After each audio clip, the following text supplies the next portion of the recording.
Salam untuk kita semuanya, berjumpa lagi dengan saya di channel Aritela Tutorial, tempat kita untuk berbagi informasi seputar informasi pendidikan dan informasi guru, serta informasi lain yang ada hubungannya dengan pendidikan dan guru.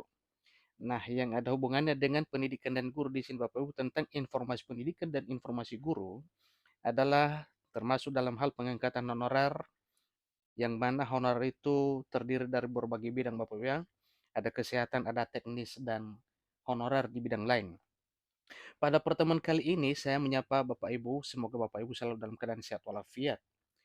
Informasi terkait dengan pengangkatan honorer non-ASN menjadi PNS, selain daripada tenaga honorer guru dan tenaga kesehatan, juga tenaga teknis yang diangkat jadi ASN, honorer tendi juga dan honorer lain juga diangkat jadi ASN.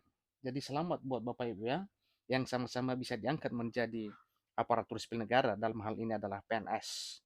Nah, pada video kali ini itulah informasi Bapak Ibu yang akan saya bagikan kepada Bapak Ibu semuanya, sekedar untuk diketahui bahwa memang yang diperhatikan pemerintah dalam hal pengangkatan honorer ini menjadi PNS tanpa tes, bukan hanya honorer guru, bukan hanya kesehatan dan tenaga teknis, termasuk tenaga kependidikan dalam arti mungkin pustakawan, penjaga sekolahnya, dan tenaga tata usahanya.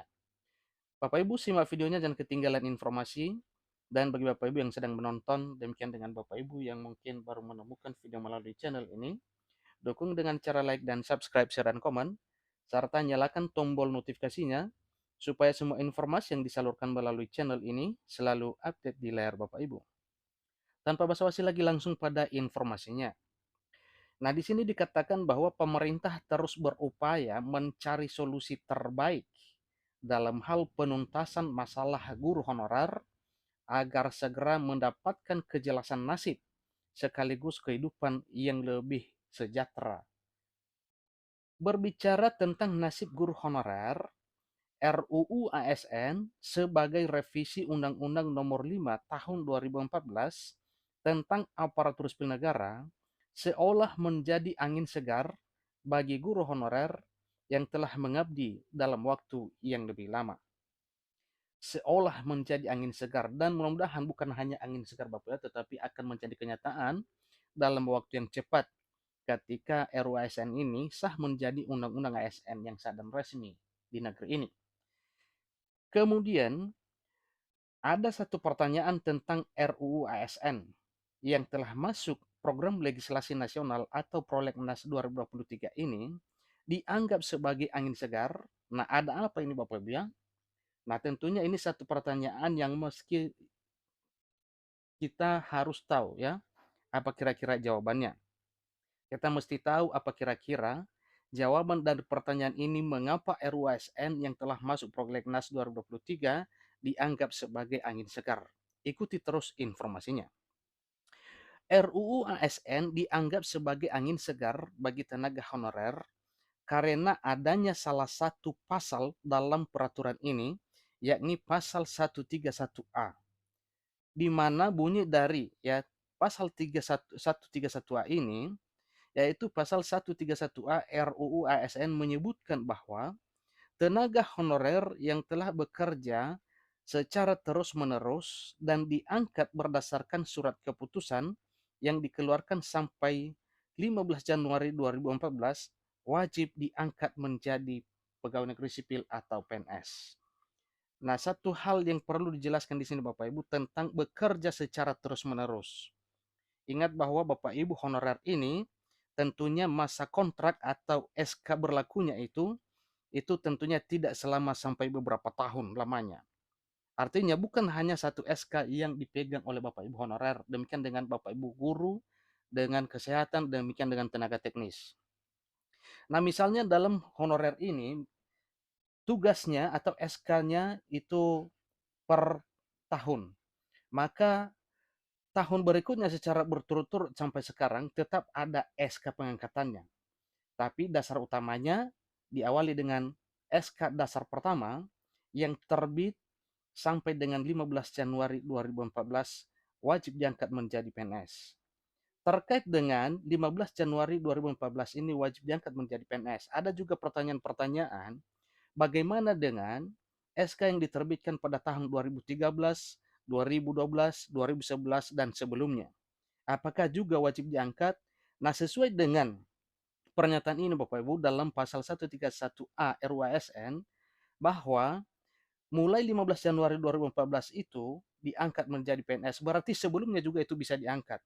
Kenapa? Karena satu hal yang perlu kita petik di sini artinya ya masa kerja paling lama. Berarti kalau ada SK 2013, 2012, 2011 dan sebelumnya berarti itulah SK paling lamanya dan masa kerjanya juga paling lama.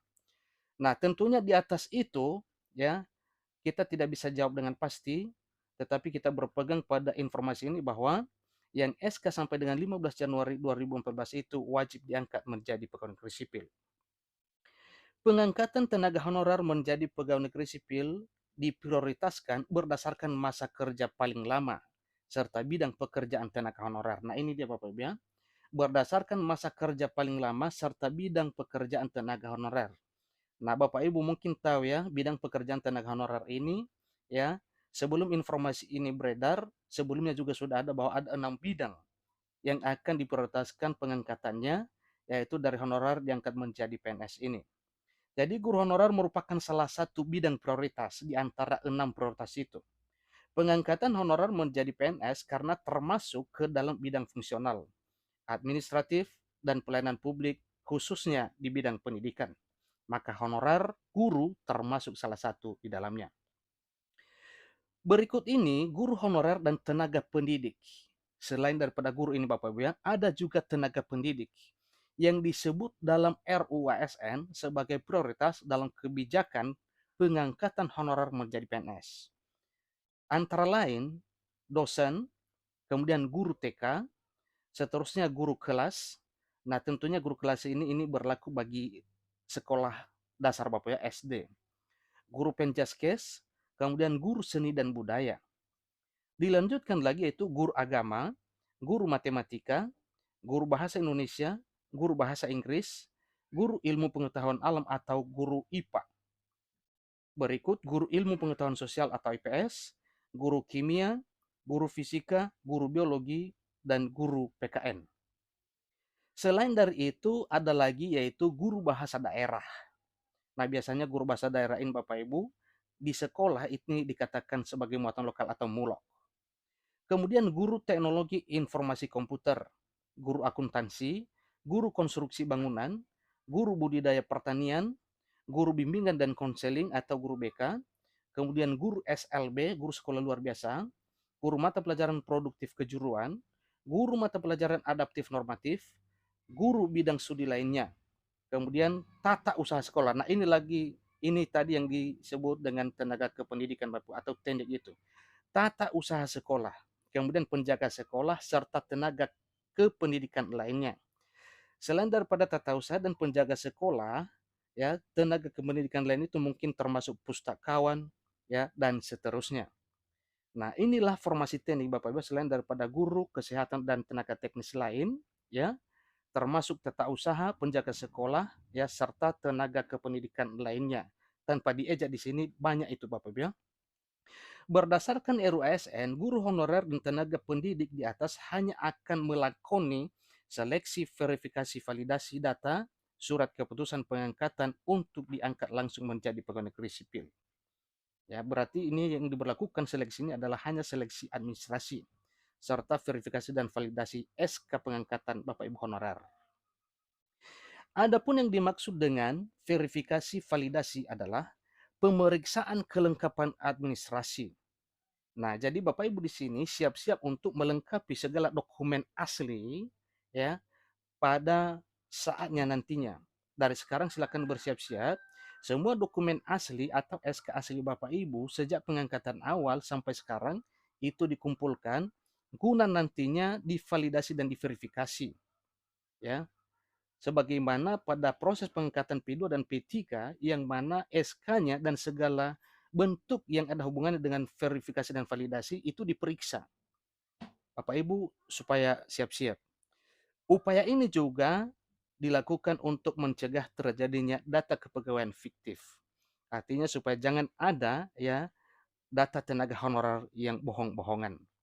Nah, demikian informasinya Bapak Ibu tentang jawaban pertanyaan apakah ada formasi untuk tendik pada pengangkatan honorer prioritas menjadi ASN PNS ini sesuai dengan RUU ASN, maka jawabannya sebagaimana tadinya ada tata usaha sekolah, ada penjaga sekolah, serta tenaga kependidikan lainnya. Demikian informasinya, kurang lebih dalam penyampaian saya mohon dimaklumi. Sampai ketemu pada video berikutnya. Terima kasih.